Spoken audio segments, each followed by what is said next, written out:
basically, Jill, this whole supposed crime that they're claiming James Comey committed is that they're saying he lied to Ted Cruz when Ted Cruz asked him if he authorized a leak about the investigation of Trump. That's the supposed crime. Have you ever heard, is that the sort of normal thing that you would prosecute a former FBI director for? Nothing about this is normal. The entire Trump administration is not normal. This is so much worse than Watergate. I cannot even begin.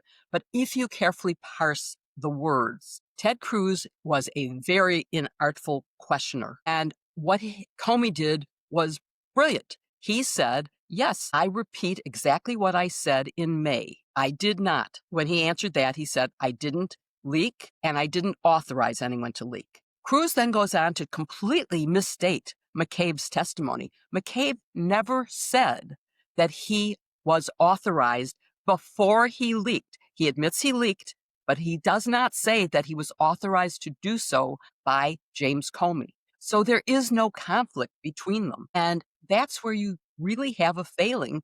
And remember, in a grand jury, number one, all they need is probable cause. In a trial, you need beyond reasonable doubt. In a trial, there will be a defense. In a grand jury, the prosecution goes in and says, this is what they did that's wrong. And a grand jury has to accept that. That won't be the case in a trial. Based on what I have seen, Joy, I believe that there will be a dismissal on pretrial motions, including, for example, Donald Trump's statements, he's guilty as hell. And I'm quoting when I say that, because that is prejudicial pretrial publicity. But if it actually went to the prosecution presenting a case, I believe that after the case is presented, there will be a directed verdict by the judge that the defense won't have to put on a defense. But if the defense does put on a defense, the jury is going to acquit because there is just no case here. And it shows how inexperienced the insurance lawyer, former Miss America contestant is in doing this job, and why we need professional prosecutors, career people who advised her. Not only did her predecessor say no, but the people in the office gave her a memo saying, this is why this isn't a case.